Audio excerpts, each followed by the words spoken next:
Good morning, good afternoon, good evening. Welcome to If Data Could Talk. I am Andy Cotgreave, technical evangelist at Tableau. Today, I'm being extra careful with the words I use because we're talking about conversation analysis with Elizabeth Stokoe, who is Professor of Social Interaction in the School of Social Sciences in Loughborough. Elizabeth, welcome to the show. I'll allow you to introduce yourself in a moment. We're going to be talking all about this field of conversation analysis. And since all of you watching are data communicators in some shape or form, I think we're going to get some really interesting things from Elizabeth. So, Elizabeth, how is my introduction? How am I doing? Perfect. Pitch perfect. Thank you very much. I've been practicing for days, as you can tell. Hi, Liz, say hi and tell us a little bit about yourself and just give us an introduction to the field you work in. Thanks, Andy. Yes, I'm a conversation analyst. I'm a psychologist by background originally, and I work at Loughborough University, and I study real conversation in the wild. So I collect recordings, or sometimes people give me recordings of conversation as it happens. It's really important for a conversation analyst to analyze real talk in the wild rather than simulated interaction, experimentally produced interaction. And we don't study people being interviewed later, sort of post hoc about their conversations, or we don't ask them on surveys about their conversations. We look at it all as it happens in the wild. And so generally you're talking about one, you will look at one conversation and really dig deeply into what that conversation, well, actually, what will you dig into? What are the specifics do you look for? Sometimes it might be just one conversation, but we also work at multiple levels and scales depending on the context in which we're researching. So conversation analysts might focus on one recording. So say, for example, something happens to you or me right now and we're the only ones here and one of us calls 999 and then something goes really badly wrong and the call's recorded. Probably we would look at that call and try to figure out what happened interactionally that might have caused a communication breakdown, for instance. So that's an occasion where just one conversation might be very informative.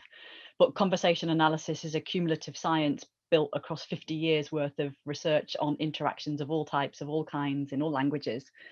And so sometimes we might look at 1,000 examples of something, and sometimes we might just look at, as I say, just one. But yeah. our unit of analysis, I suppose one thing to add at this point is that I did some research currently and started a few years ago, and it was looking at crisis negotiations between negotiators and suicidal people in crisis. And in inverted commas, we only had 14 cases, but there aren't that many of them in the world to study compared to that's one thing. And then another thing is that within 14 crisis negotiations, that isn't really our unit of analysis. We might be looking at what types of questions generate a positive response from the person in crisis, and there might be thousands of those across 14 recordings. So we work in strange ways when you think about it when it comes to what our actual unit of analysis is. It might be just a question. Yeah, we're going to talk about a couple of things that really triggered my interest in this topic and why I wanted you to be a guest on the show. One of the ways in which you work is with a system called the Jefferson transcription system. So, and as data, I'm a data savvy person, and I'm always looking for ways to analyze and maybe create data points. Can you just explain, how that as a part of your field works? Yeah. So Gail Jefferson invented a system for transcribing conversation. The field partly was invented because recording devices became something that anyone could use, and you could record and capture conversations. And she developed a system on an old-fashioned typewriter originally, which is why we still present our transcripts in Courier New, so that you can get kind of each letter takes up the same amount of space. So we want to represent things like where overlaps start and stop, and it's much easier to do if you're using one of those non-proportional fonts. But it's partly because she was working on the typewriter originally. And it's a universal technical system. And the idea is that the system permits a fine-grained analysis of not just what people say, but how they say it, when they say it, relative to somebody else talking, at what pace, with what intonation. And the system, I like to think of it as a bit like music notation system. So if you hear a piece of music and you're trained to read music and understand how to maybe transcribe a piece of music onto music notation paper, and you understand the difference between key signatures and time signatures and minims and crotchets, then you can perhaps transcribe that onto music notation, and then anyone who understands the system can play that music. And the Jefferson system is the same for conversation. So there's a way of using it more or less correctly, and that means that anyone reading the transcript, if they don't have access to the data is the recording, but if they don't have access to the recording, then they can understand how the talk was produced, and that's crucial for the analysis. It's honestly, it's amazing, you know, as a data geek, to go and look at that. And we've got some links down below that you can go and find some examples of the transcription system. It's really, and I love the fact that it's in Courier for a reason, but the reason is both for display purposes and by nature of the history. That's absolutely fantastic.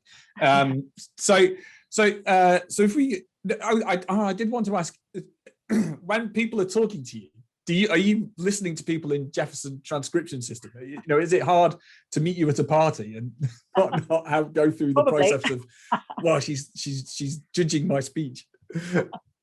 Yeah, no, I mean, I'm not really analysing live, but I do, it's hard not to, if you've been transcribing as just like yesterday, doing some transcription of some data, some new data, then you do start to see transcript coming out of people's mouths. And of course, it's much easier when you're not involved in the interaction, because I'm not normally researching myself, I'm researching other people's conversations. Yeah, right, fantastic.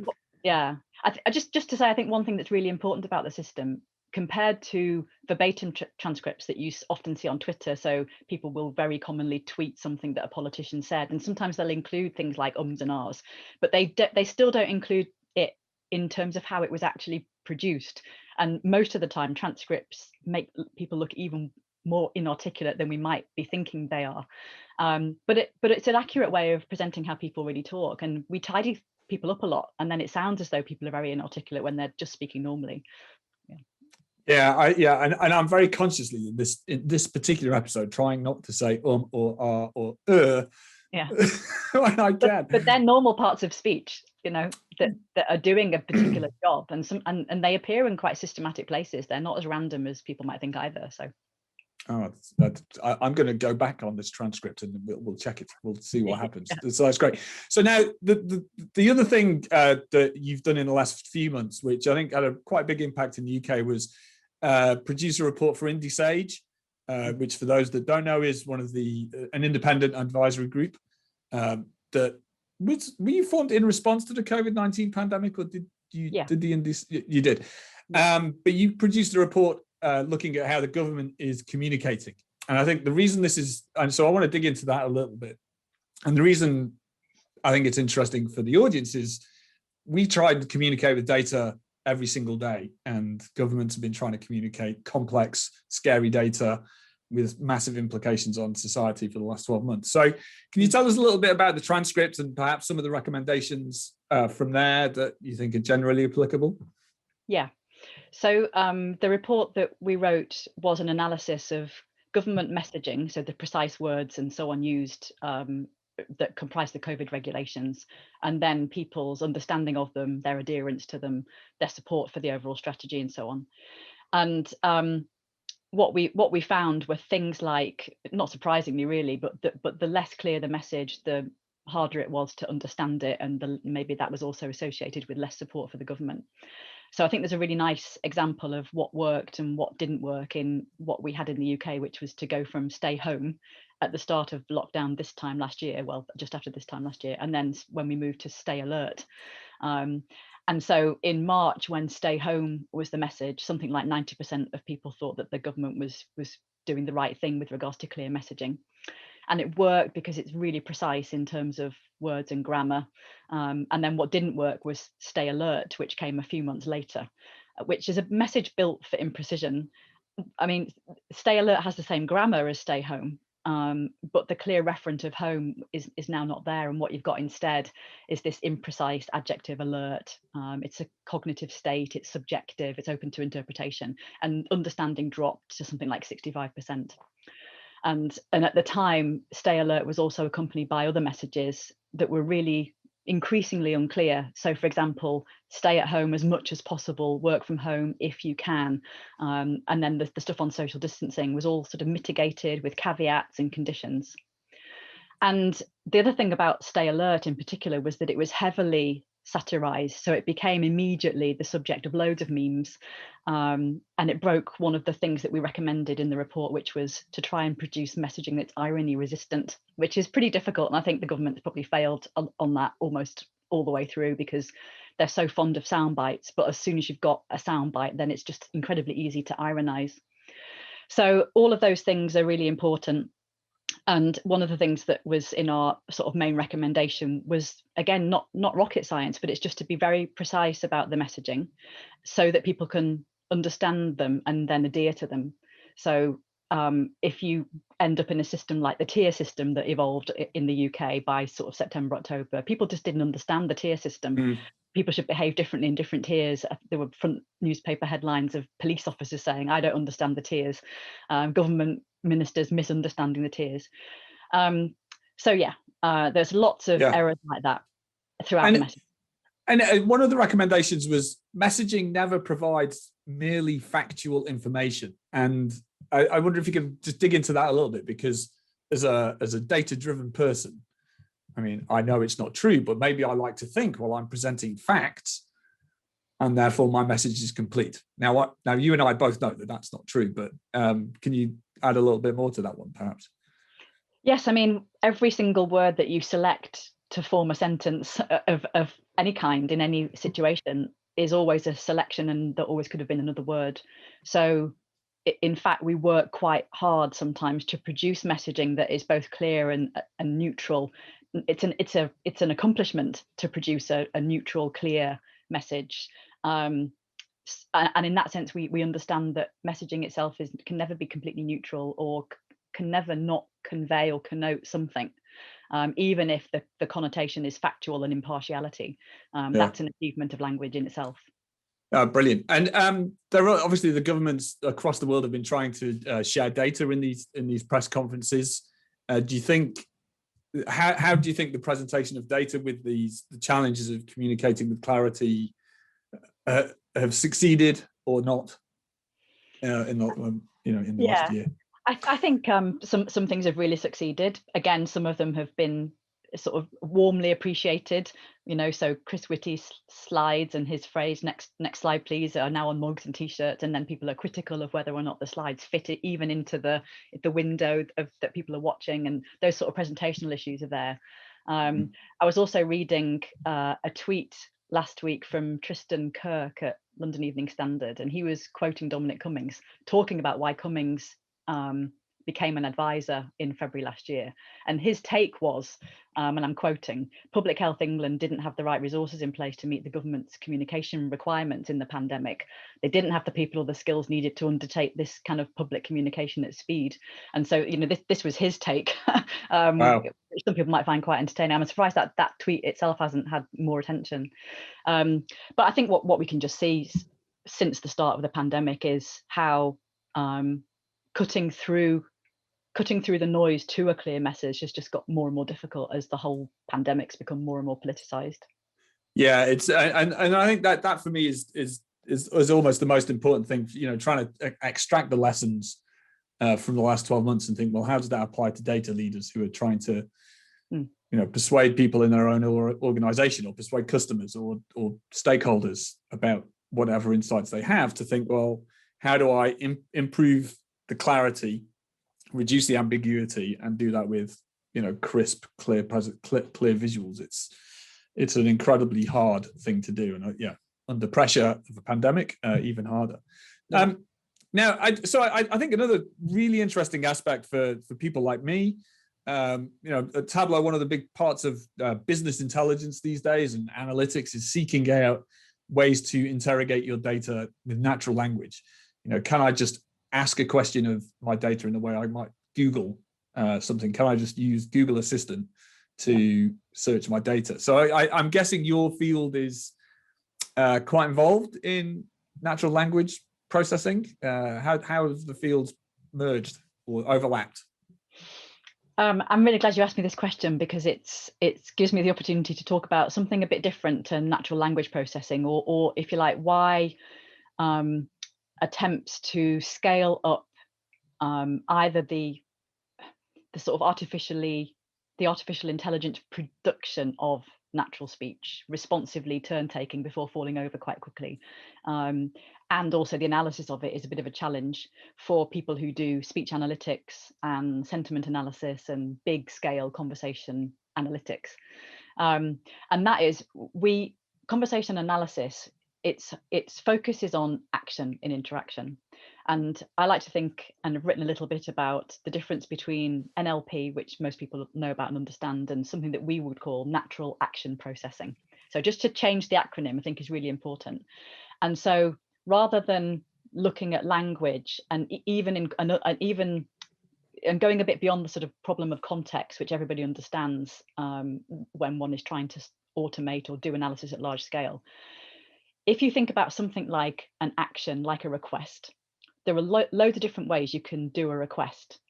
And you might, and there are loads of different points in an interaction, you might decide to land a request as well. So if you're phoning up the doctors to make an appointment, then it's probably going to be almost the first thing you say.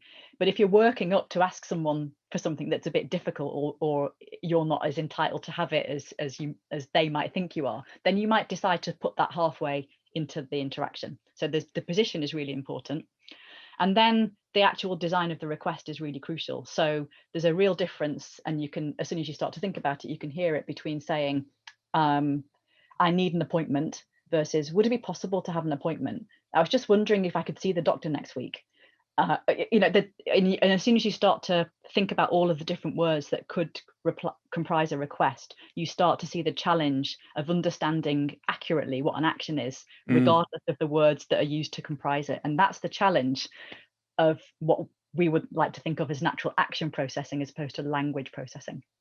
I find that absolutely fascinating, because I think, one of the things I've learned as we've developed our own features called Ask Data is understanding about really digging into what you take for granted as a conversation, but turning that into machine processing is so much harder.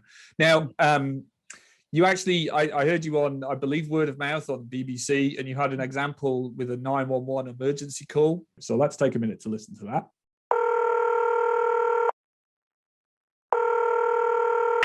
911, operator 901, where's the emergency? 127 Brynmere. Okay, what's going on there? I'd like to order a pizza for delivery. Ma'am, you've reached 911. This is an emergency line. Large with half pepperoni, half mushroom. You've called 911. This is an emergency line. Do you know how long it'll be? Okay, ma'am, is everything okay over there? Do you have an emergency or not? Yes. And you're unable to talk because... Right. Okay, is there someone in the room with you? Just say yes or no. Yes. Okay, it looks like I have an officer about a mile from your location. Are there any weapons in your house? No. Can you stay on the phone with me? No. See you soon. Thank you. So what's amazing about that call is that it doesn't take long, a couple of turns, for the 911 dispatcher to understand that I'd like a pizza for delivery means please send the police because someone is threatening my life in my home. And when you start to think about how you might get an AI or something to understand that, and to understand it as it varies a bit, or with a different word than pizza in it, I need a coffee. How can you get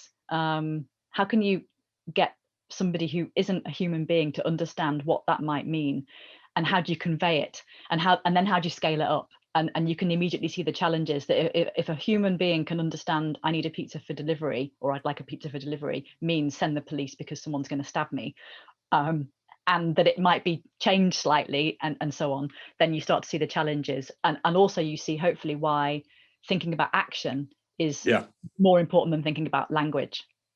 It stopped me. Well, I was walking around the village when I was listening to that for the first time, and it stopped me dead, because it's such an astonishing display of the power of language and interpretation of language. And I find that's what I find amazing is, the things that our Googles and Alexas can do, they're amazing. It's just mind blowing. But then you think, well, how deep is that? Even though it's still amazing, it's still not as deep as we want just to have that true natural conversation. So, Yeah. And we're kind of accommodating for that all the time. So, you know, because we know we're talking to something like an Alexa. And by the way, I tried asking my Alexa, you know, I need a pizza for delivery, and it's quite funny what happens next, but it's certainly not sending the police. But it shows you how, if we are talking to something like an Alexa and we know it's an Alexa, then we accommodate to and try different things out because we know who our recipient is. And that's the same as all interaction. You know, we design and redesign our questions depending on the recipient, and that's a fundamental feature of interaction anyway. But when it comes to speaking to chatbots or anything where we know we're not speaking to a human, then we will adapt. Just like we think this person is hard of hearing or this person isn't a native speaker of English, and we adapt what we say for our recipients. Yeah, fantastic. Excellent. Well, look, Elizabeth, those are the questions I've got for the main bit. So thank you very much. But don't go away, anybody, because in a minute, we're going to share what we've been reading, watching, and listening to. All right, welcome back, Liz. Yep. Thank you for those illuminating questions. And now for this bit, we'd like our guests and the host to share something interesting they've been reading, watching, or listening to recently that might be interesting for our audience. So why don't you go first this week? Okay, so I'm normally a real avid reader. I'm a stereotypical bookworm, and I have found it quite difficult during lockdown to read. But I did look again at Elizabeth von Armin's The Solitary Summer last year. So I really recommend that. It's a Victorian novel about spending the summer alone. So you can probably see why I was drawn to that. I also did read a little bit of Melissa Harrison's The Stubborn Light of Things, because she has a podcast which I've been listening to. So that's what I've been listening to. Oh, sorry. What's the topic of that podcast? It's about her daily walk through the Suffolk countryside, and it's just a really nice, calming listen. Yeah, and she's written a book as well. Yeah. And what was the last one? And I've been watching currently on Netflix Call My Agent, and listening to anything that ECM, the jazz label, have published, because my partner's a huge ECM fan and he controls the record player. All right. He controls the record player. You should get in there. To be fair, it's fine. Excellent. Well, they all sound very good. I'll tell you what, I've just finished the book Red Rising, which is a science fiction book based on, it's essentially Game of Thrones meets Hunger Games, meets Divergent, meets Blade Runner on Mars. Highly derivative, completely unoriginal, but absolutely great. So there's that. And then something else I read is an article called, it's an article about the history of the arrow as a pointing symbol, right? Oh, wow. And it's brilliant, because who knew that using the arrow to point is actually only a concept that's maybe only 200 or 300 years old. One of the first known arrows was actually a signpost to a brothel, turns out. But what I love about the field we're in is, you know, something you do without even thinking about it for decades of your life. I'm just going to draw an arrow. And then when you realize, oh, actually, there's a whole history. There was a few people who did this for the first time, thinking this could change human. Well, they didn't maybe know the impact, but they absolutely pioneered on that. So the history of the arrow, that was my big learning for the day. So links to all of this stuff are down below somewhere. Go check them out. And if you find another peaceful podcast, do let us know what you want, what you're listening to, because peace and quiet is good. All right, Elizabeth, thanks so much. Where can people find you if they want to follow up and see just Google my name, you'll find me on Twitter easily. All right. Yeah, where you post many great photos of very beautiful walks in your part of the country. Actually, I appreciate seeing those.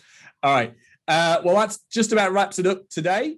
So conversation analysis, really important, I think, for our field, because we're communicating data and we're doing it with clarity and precision. So Liz, thanks so much for your time today. Well, I hope you've enjoyed the episode, everybody, and we'll see you next time on If Data Could Talk. Goodbye.